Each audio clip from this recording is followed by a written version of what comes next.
Félix, Maxime, bonjour. on fait des tacos Pascal. Ouais, on va faire des tacos Pascal. C'est moi qui les ai baptisés comme ça, puis je vais t'expliquer pourquoi dans quelques instants. Bienvenue au show de barbecue clandestin.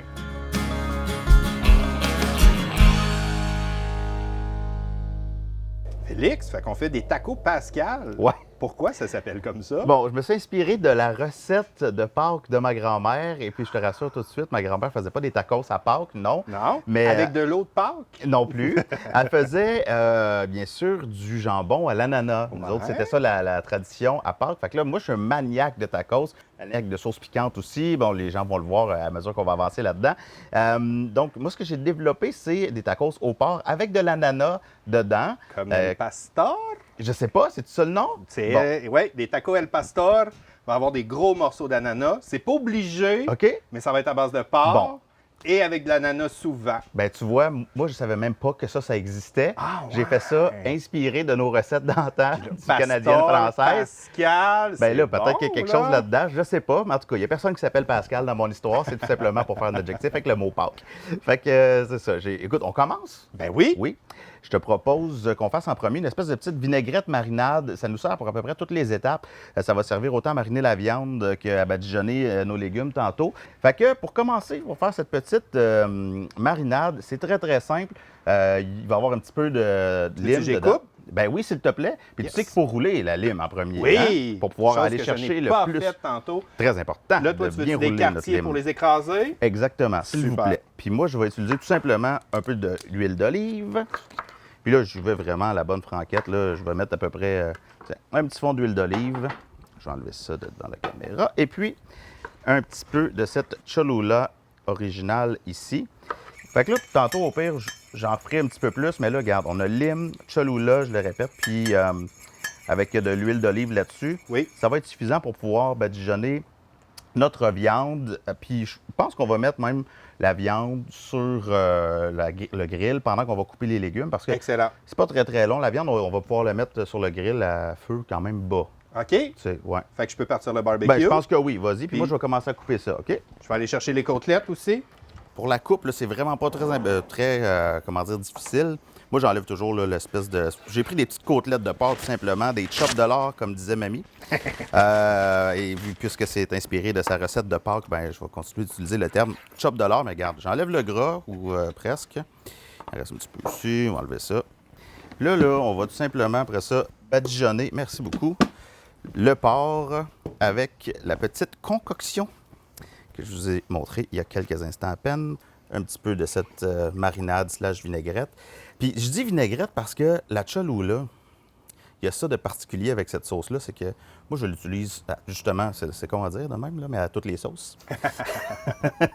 Parce que ça m'arrive effectivement pour rendre une salade un peu morne, plus vivante, ouais. j'ajoute justement la Cholula mélangée avec la petite huile d'olive, puis un peu de jus de lime, puis ça fait tellement la job. Tu sais, c'est aussi bon sur de la salade que sur de la viande. Bon, là, je vais y aller avec les doigts là, directement. Là, on va virer ça de bord un petit Lave peu. les mains après. Ben, là, écoute. Tout simplement. Hein? Voilà.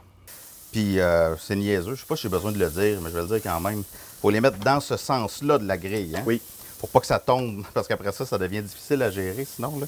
Pas que ça tombe entre les morceaux de grillage.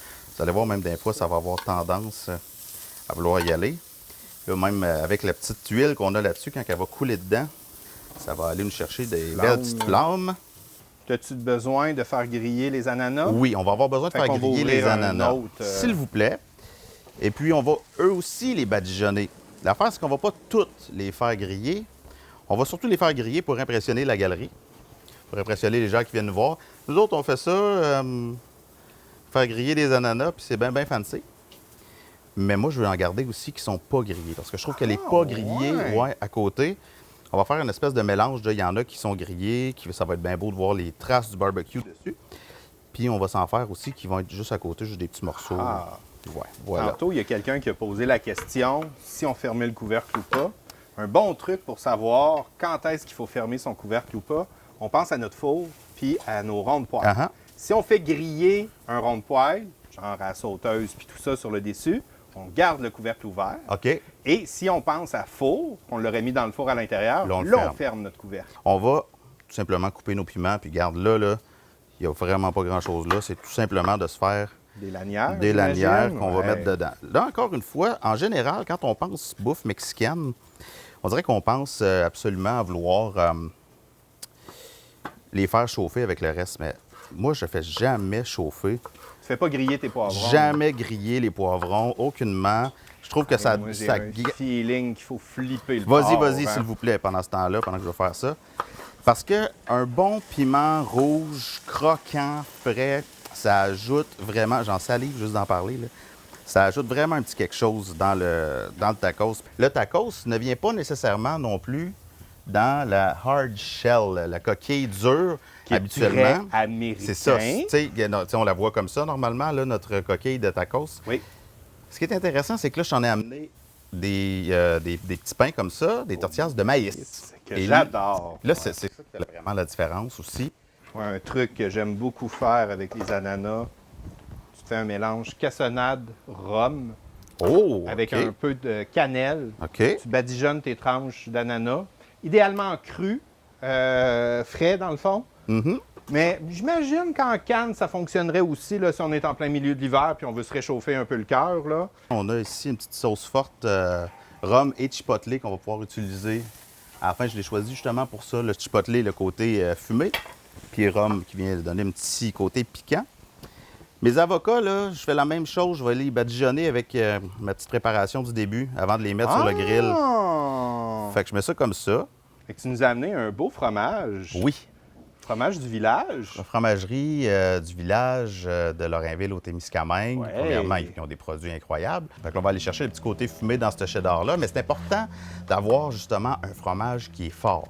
Oui. Un cheddar, justement, que si on n'a pas un fromage avec énormément de personnalité, la crème sûre vient tellement enlever de goût. Mais c'est sûr que, tu sais, là, je juge pas les gens qui aiment la crème sûre, là.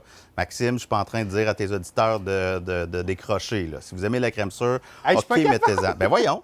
Mes mains sont trop grasses! Qu'est-ce qui se passe? Regarde bien. On va peser. Hey. C'est pas fou, Ah, hein? je l'ai. OK. Et voilà. Et voilà. Et voilà. Bon.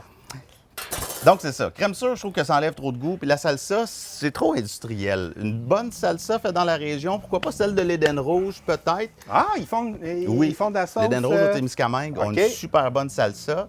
Moi, je vais aller leur chercher juste un petit croquant. Parce que dans la poêle, quand tu mets ça à max, ben là, tu peux réussir à aller chercher le petit croquant. Tu sais. Puis c'est vraiment, pour moi, en tout cas, c'est avec celle de maïs, comme ce qu'on a ici, que je réussis à aller chercher ce petit croquant-là. Et il est comme pas mal important. Fait qu'il faut que tu réussisses à aller chercher le mélange de croquant et de souplesse. Je suis d'accord. Là, ben, on va monter nos tacos, tout simplement. Puis, on se rappelle qu'on avait nos ananas qui ont été sur le grill. Fait que moi, je vais tout simplement les couper là, pour très rapidement. Tu sais, eux autres, là, c'est parce qu'on voulait... On se rappelle qu'on les a badigeonnés. Fait qu'eux autres qui goûtent un petit peu plus épicé. Fait que si on veut ajouter de l'épicé dans nos affaires, ça devient comme finalement quasiment une sorte d'épicé. On a aussi nos autres ananas qui, eux, sont crus, sont coupés en morceaux. Fait qu'eux autres vont ajouter du croquant. Fait que tout ce qu'on a ici, c'est du croquant puis de la fraîcheur. Oui. Ici, on a quelque chose qui va être plus mou, qui va être un peu plus aussi, qui va accompagner puis qui est déjà badigeonné. Fait que là, tu enchaînes avec le fromage. Oui, exactement. Fromage par-dessus la viande. Et ensuite, vraiment, c'est au goût, tiens, 1 ou 2 piments. Les piments, là, en ce moment, je les ai coupés peut-être un peu trop gros, mais j'aurais pu les mettre un peu plus en julienne. Ça dépend vraiment aussi de la grosseur de la tortilla qu'on va avoir. Tu sais. Ouais, un autre chef pourrait dire que c'est très rustique. Fait Ben, que, c'est ça, exactement. Fait que ça dépend vraiment de la personne. Ensuite, on va ajouter nos ananas, si on en veut. Ouais. Quelques-uns. ça en prend, c'est Ça. sûr. Tu remarques que j'en mets pas trop pour commencer parce que je vais en ajouter un petit peu de mes autres ananas aussi qui ont été grillés. C'est sûr Juste- que ça m'intéresse, les ananas grillés. hein. 2 ou 3. Mais les ananas sur la pizza, toi, qu'est-ce que t'en penses en tant que chef? Moi, je suis un grand fan de ça. Ah oui, OK. Mais j'ai vu des affaires qui ne m'intéresseraient pas dans le même genre. J'ai vu des pizzas aux bananes puis au kiwi. OK. Que ça me fait non, non, non. Ah ah. Mais jambon, ananas, pour moi, ça fonctionne. Puis Ben il y a oui. même des variantes qu'on est capable de faire avec des sauces à base de sirop d'érable. Il y a une marque qui s'appelle Saint-Zacharie que j'adore, OK. qui est à 50 de sirop d'érable avec des petites touches, des fois pimentées, d'autres fois chipotelées, d'autres fois Gélinotte, c'en est une qui est plus complexe un peu. Que combiner jambon, ananas sur une pizza avec cette sauce-là, c'est incroyable. S'il vous plaît. Wow. Et on termine avec tout simplement coriandre. la coriandre. Ben, j'en termine. Il va y avoir La aussi de la lime. cilantro. Il va y avoir aussi. Oui, puis là, regarde. Moi, là, Moi, je suis un fan. Gêne-toi pas, là. Moi, On va- j'adore ça, là. C'est... les cachets en dessous, puis yes. ce qui restera de coriandre sera la coriandre gagnante qu'on va pouvoir manger. Moi, là, Et voilà. aucunement peur. Et là, à volonté, la Jus de lime. jus de lime, dessus de ça, mon ami.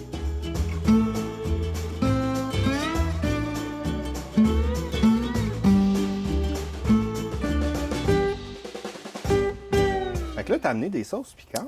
Oui, c'est ça. J'ai amené des sauces piquantes, puis on a commencé à discuter de ça tantôt, Max, mais pour moi, une bonne sauce piquante, c'est pas une sauce qui est forte puis qui nous brûle la bouche. C'est une Parfaitement sauce qui a d'accord. un goût développé. Et là, j'ai des sauces ici qui ont des goûts développés. Ben celle-là, ça, c'est toi qui la suggère.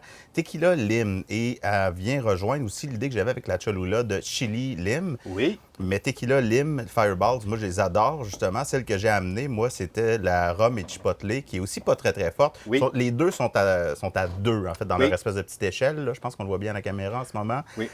Donc, c'est pas très fort. Et le chipotle, le goût de fumée est là. Ça, là, c'est notre petit secret régional, cette sauce-là. Ben, c'est la sauce de Gibb. Oui. Gibb, on fait faire une bière au trèfle noir qui s'appelait la Mafia Gibb. Ah oui. Inspirée de cette bière, ils ont fait créer leur propre sauce forte. Chose que je savais pas. Et elle a été faite en petite quantité, mais elle est super bonne, pas trop forte, justement, pas trop piquante. Très sucrée quand même dans OK? l'approche. Fait qu'il y a une Fait que c'est base de fruits dedans. oui, elle est merveilleuse. Elle est faite à Trois-Rivières. Le design fait par Edith Boucher, qui est une excellente illustratrice que j'adore. Là, on entend mon fils en arrière qui est là avec nous, là, parce qu'elle lui donne des cours de dessin aussi. Ah! Ben oui, parce que c'est vraiment une de nos amies, on l'adore. Et bon, la Cholula, j'en ai parlé tantôt. Elle va un Oui. petit peu partout, tout comme la Frank's Red Hot. Ça, vous trouvez ça en épicerie. Puis ça aussi, ben, c'en est une juste chipotle, ça, tout C'est simplement. une sauce barbecue, celle-là. plus, Même pas, là. non. Regarde, tu vois, elle est très liquide. Ah, Elle est vraiment très, très liquide. OK. C'est pour ajouter du goût de fumée si jamais on veut en ajouter. C'est pour ça que je l'ai amené. Génial. Moi, là, j'ai amené tout ça parce que chaque bouchée de mon taco là, va être prise avec une sauce différente dessus. C'est comme ça que j'aime mes tacos. C'est pour ça que j'en mets pas beaucoup Ben, à en la fait, t'en as pas préparation. mis du tout dedans, là, présentement. Simplement le mélange d'huile Sur la d'olive, de viande, jus de là. lime sur la viande, Ouais, un petit peu ouais, sur... ouais. mais bon, parce que l'idée, c'est vraiment après. C'est pour pouvoir y goûter à chacun de ces goûts, de ces sauces. Là, ça devient un bar ouvert de sauces. Et là, tu peux découvrir les vrais goûts de ces sauces-là. Merci d'avoir été là. On se retrouve à une prochaine émission du show Barbecue clandestin. Ce coup-ci, je vais essayer de ne pas me tâcher. Je garantis absolument rien.